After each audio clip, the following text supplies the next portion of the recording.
in the suit. It's really people not understanding the politics. And again, you know, like when they came and picked me up today, Sister Sandra was making mention, you know, that she was listening to the radio show yesterday. She said, "Oh, it was good." And I said, "Oh, all right." I mean, I was just doing what I do. Do you understand what I'm saying to you? While appreciating what she's saying, but it's what I do. I wasn't impressed with me, let's put it that way.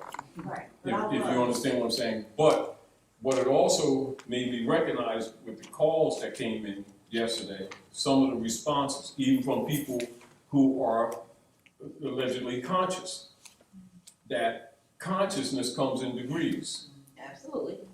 And and because understanding and comprehending the times, meaning that what we're really dealing with, we know that people, us as a people, have been geared for so many generations to identify ourselves by our beliefs, by our what we think is religion, even the fact that they don't even know they don't have religion.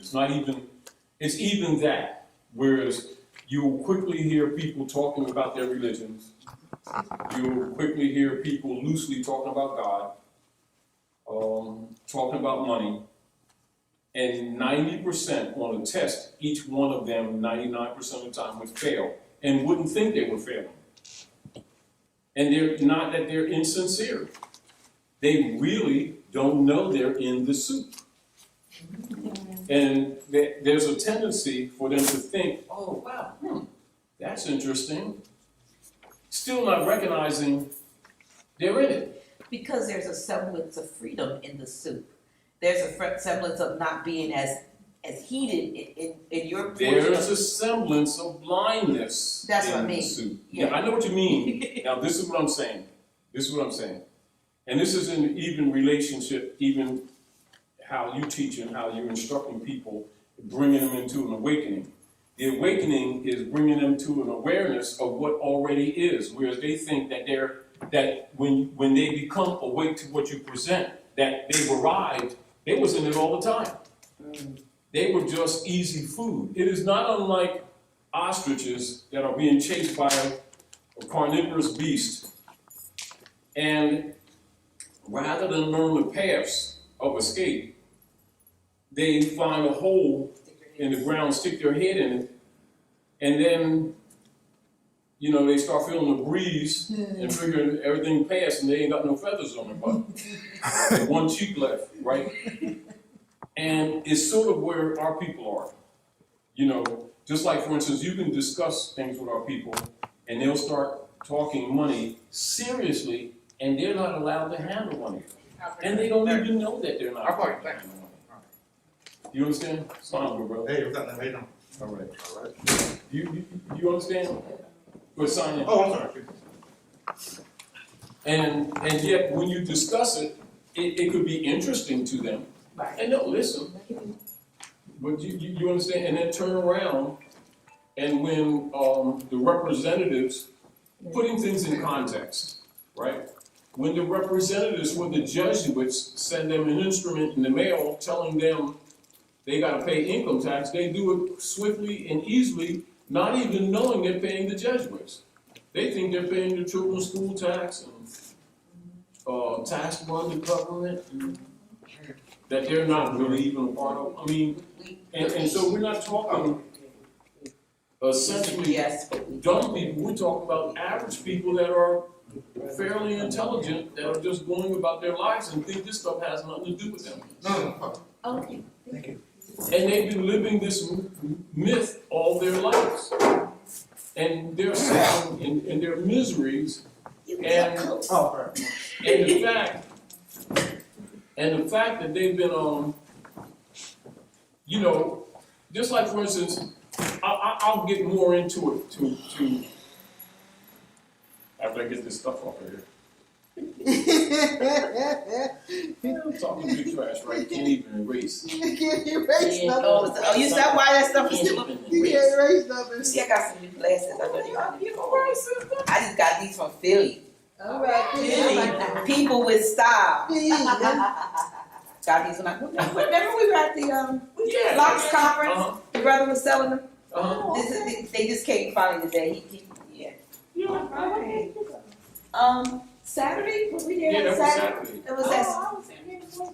Yeah, we were both Yeah, the there. Saturday before. Yeah, we were there, and it was a brother out there who was selling. He has he and his wife. She's an optometrist, I guess, and he's an optician, and it's called People with Style. Mm-hmm. And so he had one of a kind frames, Mm-hmm. and he was able to. I sent him my prescription, and I got. And they hooked you up. Yeah, I wanted the big look. Wasn't that cool? Yeah, and these probably would have cost me $500 or $600. Yeah, easily. $195 with Verilux. I got my vision goes all the way across instead of just in the middle. Yeah. So That's cool. So that's right in your hometown. People will stop. Where is it located? He's on like Allegheny. I can give you his number. All right. Really? Yeah. You know, and the reason I said that. We need to get something to get that off. Yeah. I had alcohol. I took my alcohol home. I had to rub with it. Yeah.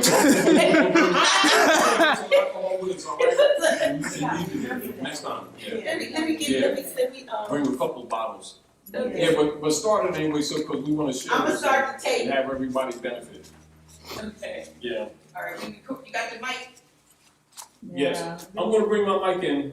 Does yours have the plug-in for the corded mic for the cordless? I mean, I could. I guess I could. Because I have one, I'll bring mine. That way we can keep this with the audience, and I then got another one for the audience. then I can just I got 5 of pin them it for the on my audience. collar. You just don't want to hold that. Yeah. Because it kind of keeps Oh, it shit. in. Woo. I thought I had lost my Testing, burger. testing. Okay, ready? Yeah, I'm ready to tape. Salam, you all. It's time. Welcome to where are we at, you all? Reawakening minds. House of Reawakening Minds. All right. All right. Hosted by who? Dr. Naila. Not Dr. Oh, right. Naila. I think she's an undercover writer. Undercover writer. But anyway, let's talk a little bit about perceptions. Perceptions and assumptions, and the dangers of perceptions and assumptions absent of knowledge. All right? That's deliberate. Now, on our way down here, Sister Sandra had made a few comments, and what it did, it made me aware, cognitively aware, This replaces the. cover page, yeah. Cognitively aware of This replaces. stuff that we do anyway. But what I recognize is there's an assumption that people have that what we're talking about is not spiritual. That's only because their concepts about what is spiritual is also incorrect. You know, and there's a connection. You know, just like, for instance, you can say talk from the Quran, the Bible, Waspi, the Pentateuch, Hexateuch, and start talking about the works of the Romans and their injuries that's caused against the children of Israel, you know, things like that. And people immediately start talking about that spiritual. Well, what we're talking about is the workings of Rome against the people of Israel who don't know who they are. We're just not using the same phrases because the phrases have been deceptive, if you understand. And so, by these people not being aware, they must know the distinction between who they actually are and who they so-called are. For instance, one of the interesting things, and that's interesting again because the sister I was talking with today, actually earlier this morning, the comments was along the line because she was raised as a Jew, and she's saying raised as a Jew. Now she was saying that with the conception from her mind that she's black. That's her perception. but raised as a Jew, and she was a nurse, she's retired, and she was, her main clients were so-called Jews, European Jews. Now, of course, I kind of understood her conversation was coming from an assumptive perspective, a well-entrenched and well-taught presumptive perspective. And logically, her conversation came from a sense of assurance that she knew what she was talking about. You know, from a scholarly position, I knew what she was intending to say, but I also knew that she was heavily flawed, if you understand. Number one, because there ain't no Jew, because there's no J&E Jew, if you understand. And then her concept also was a disconnect from the land here. Wondering why, because one of the statements that she made to me, because we talked for actually quite a while, to be honest with you, so I'm not going to repeat everything, but the nature of it was the European, and I'm qualifying that, the European woman who was one of her clients pulled her arm one day and asked her a question. She said, "Can I ask you a question?" This is that she relayed to me. "Can I ask you a question and that you wouldn't, hope you not offended," right? And she said, "Well, yes, you know." And the woman asked her, said, "What's wrong with you people?" You know, and she kind of her reflection was one of a little bit confusion, you know, like, why she asked me that? You know, my people, you know, then and she paused, she didn't know how to answer it necessarily. And, but it made her curious. But because she brought it up, that actually sparked our conversation. And one of the first things I talked about is how she's making reference to her people from a third-party perspective, which is indicative of what the problem is, and also us not necessarily recognizing that there's a problem. Because also in the midst of a conversation, she was mentioning about what's wrong with our youth. You know, those typical statements. You hear some of the elders always make those kind of statements, you know, like the youth, like without saying it, they're acknowledging the bridge that's between us and the youth. And so I responded to her and said, we cannot talk from a third-party perspective, and as if they're starting from where they are and that they created this corruption that they're suffering from. That's an indicator that we have not laid anything sound and solid for them to build on. What we should be talking about is what's wrong with us that caused us to mess up our youth. That's how we need to look at this. You know, because everything that's in the garden is a reflection of the seed of his mother, or the generation that come before them. And what's wrong with them is what we have done and have not done in a combination. Yeah, I'll see you. When you talk about putting some elbow grease in it. Work that. Anyway, so on the way down, Sister Sandra started making some remarks about the radio station and some of the questions that came about, and that's got me to thinking. And so I asked her, I said, well, when we get to class, you ask them so we can share it with everyone else, you know. But on top of it, and because, you know, I'm always moving around, a lot of things I don't have time to do. Although when I get in, I'm usually on the computer or something like that. I still don't have the time to do what I need to do, because I have a lot of literature that's unpublished that needs editorial. And I do it when I can, and you know, before you know it, a month passed. Then you're into the next year, even though you've done a lot of work. But in dealing with the people, I'm recognizing these missing keys. And this is why I'm saying what I'm saying to Dr. Naila. And it's back to the redundancy of certain concepts.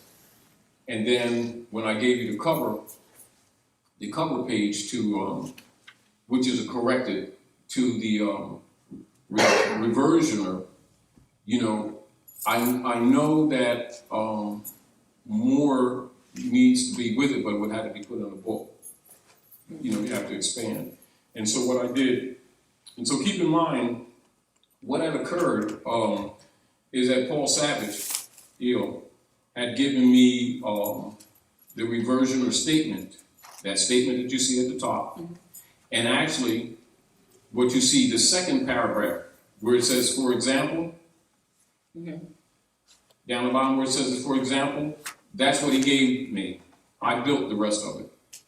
Okay. Having a comprehension of what it is, I built the rest of it. However, as I built the rest of it, logically, because I did it in actually 2 days, and then I had to make some corrections, and because he was doing it on the radio station, or make reference from it. And then I looked at it again, I made some more corrections, then certain questions come up, and then I just filled in, from conversing about it, and said, well, I may as well put it on the paper, which I was trying not to do. So it get turned from actually one page, a half a page, with the paragraph and the statement, to 13 pages, then to 18, then to 20, and then I had to go back and do some spells. And then I also recognized that's still not enough, because it's structured with the predication that the reader already has a knowledge of law and history. Do you understand? And even then talking about it some more and looking at the questions that it generates, I'm recognizing that perceptions, misleading perceptions. And so, like, if you just openly talk about Rome, what Rome did to Jesus, and what Rome's in relationship, like if you look at the Bible, Quran, I'm feeling good, brother. If you're looking at, say, the Bible, Quran, and particularly the Bible, the way people are taught the book, and you start talking about Rome and Rome's battle and the Pharisees, Sadducees, and the battle that Jesus had with them, people immediately start thinking that's spiritual. That's political. Do you understand what I'm saying to you? And if you come with this information, they think this information is not spiritual. When this is telling the same story, except on a more realistic basis. Do you understand? And on a basis whereas it leads you to a consciousness of some remedy, much of which is predicated by your actions and your sincerity. But you're dealing with them same Romans, with the same exact problems, which is the foundation of the problems of the world. The interesting thing is that when you talk to many people, you recognize that they don't recognize that. They think you're on a different subject matter. You're on a whole different venue that ain't got nothing to do with Jesusness and them Romans. And it's the exact scenario, but for real. When they look at it in the book, they don't see themselves. This information is designed to give you a mirror, because we have a tendency to think that because we got new bodies that we're different people, and because it's a new time that we're far removed, when actually we are the seed of the prophecy that we read. And what has happened is that people don't recognize that, even when the evidence is clear as day. You can even give them scenarios, and they still don't see themselves. And the fact that they don't see themselves gives Rome power. Their power is predicated on our blindness or our lack of knowledge. They're depending on it. This is why it's necessary for certain political activities to take place with the 501c3 agreement with Skull and Bones, as an example. The tithing principle set up by Pope Sylvester II, and then charging it to Moses and Jesus, and then the people believe them. The lie that they told the people that Jesus was a Christian, while they know he was Yahudi, or what you would call Jew, which is not Jew, it's Yahudi, where they paint him as a European, knowing that he was Moabite. And so our people have been under the illusion that they've been, quote unquote, spiritual. They have not been spiritual. They don't even know what spirituality is. And that's not a condemnation. It's just an explanation of truth. You know, and the interesting thing is, while the PhDs and those in the hierarchy of the priesthood across the board, so don't get caught up in, you know, Islam, Brahmanism, Judaism, Taoism, you know, Buddhism. That's the Brahmic. Okay. Although we're saying it's still the Brahmic priest. Yeah. So people's perceptions of what is really is not what the masses have been subjugated to. They've been given dogmata for generations, and they have called it religion. It's not a condemnation, it's the truth. It's difficult for them to accept that they've been played. And it's for everybody, you know, even those who find these things out. One of the most difficult things to do is for people to continue to ask for the truth, and then when the truth comes, they run. Yeah. Or they don't recognize it. Or they think it, you know, it's an interesting thing. They have the idea that they're religious and they're going to another religion type thing. When it's sort of like they've been given counterfeit fiat, and they still don't know that it's no different than monopoly. I mean, for real, we're not talking about imagine, we're not talking about opinion, we're talking about in fact. And they also don't know, as soon as they admit or say that they have money, it makes them taxable. Simply because they don't know law. Meanwhile, they're telling you about Allah and Prophet Muhammad and Jesus and God, and when God's going to kick the devil's butt on Thursday according to the Mayan calendar, sell your bicycle and all these kind of things, and the calculating of the calendars, and therefore we know the Lord when the Lord's going to, we don't even know ourselves. You know, and of course, people get sensitive when you're dealing with blunt truths because they still under the assumption that they're spiritual. When all the high priests know that spirituality is breath. Spirit is breath. Spirituality is the art or the training of breathing techniques to actually purge yourselves. Just like when you baptize, just like say when you baptize symbolically with water, or like when they do what they call ablution in Islam, where they wash their arms and their feet, you know, before they make salat, make prayer, etc. And they're in the impression that they got it going on. When the truth of it is, the true those are symbolics, not that they're wrong. The true baptism is the rebirth with a new mind. I mean, flushing out the corrupted thoughts that have been set upon the world by Rome, and going back to the ancient principles of your ancient mothers and fathers to purge the corrupted character. The corrupted character. And it is the corrupted character upon which the vampire actually feeds. So by our people not knowing themselves, this manifests as food for the bloodsuckers. Now, of course, the bloodsucker represents the energy. See, because blood represents the life force. And when you're talking about blood sucking politically, it means exploitation. And so, as an example, when Yeshua was disputing with the doctors of the law, even at the age of 12, putting it in layman's terms, they were doctoring up the law. Not that they didn't know the law, they were doctoring up the law, and he was straightening them out. And they was a little pissed because he was only 12 years old, straightening them out, and they're the high priest, you know, and so he was a threat politically. Do you understand?